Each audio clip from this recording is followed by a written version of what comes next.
विदर्भात उद्यापासून 2 दिवस अवकाळी पावसाचा इशारा. गडचिरोली, चंद्रपूर, वर्धा आणि यवतमाळमध्ये वादळी वाऱ्यासह अवकाळीची शक्यता.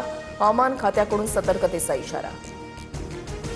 वर्धा ठरलं देशातील सर्वात उष्ण शहर. 44.5 अंशांसह तापमानाचा नवा उच्चांक. तर विदर्भ, मराठवाड्यामध्ये पुढील 3 दिवस उकाडा कायम. नागरिकांना काळजी घेण्याचं आवाहन. परीक्षा केंद्रांवर कूलर आणि शुद्ध पाणी देण्याचे नागपूर खंडपीठाचे निर्देश. उष्णतेच्या लाटेमध्ये विद्यार्थ्यांना दिलासा. परीक्षा केंद्रांवरील असुविधांचीही न्यायालयाकडून दखल. मुंबईमध्ये मंगळवारपासून 30 तास पाणी बंद. जलबोगद्याच्या कामामुळे शहरासह उपनगरामध्ये पाणी कपात. नागरिकांना पाणी जपून वापरण्याचं आवाहन. परभणी ग्रामीण भागामध्ये भीषण पाणी टंचाई. हंडाभर पाण्यासाठी ग्रामस्थांची कसरत. नळाला येणारं पाणीही पिण्यायोग्य नसल्याची तक्रार.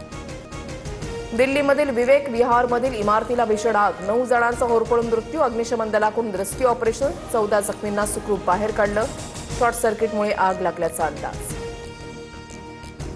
पश्चिम बंगाल, तमिळनाडूसह 5 राज्यांच्या विधानसभेच्या उद्या निकाल. बंगालमध्ये ममता दीदी की भाजपचा उदय. TV9 वर पहा सुपरफास्ट कव्हरेज.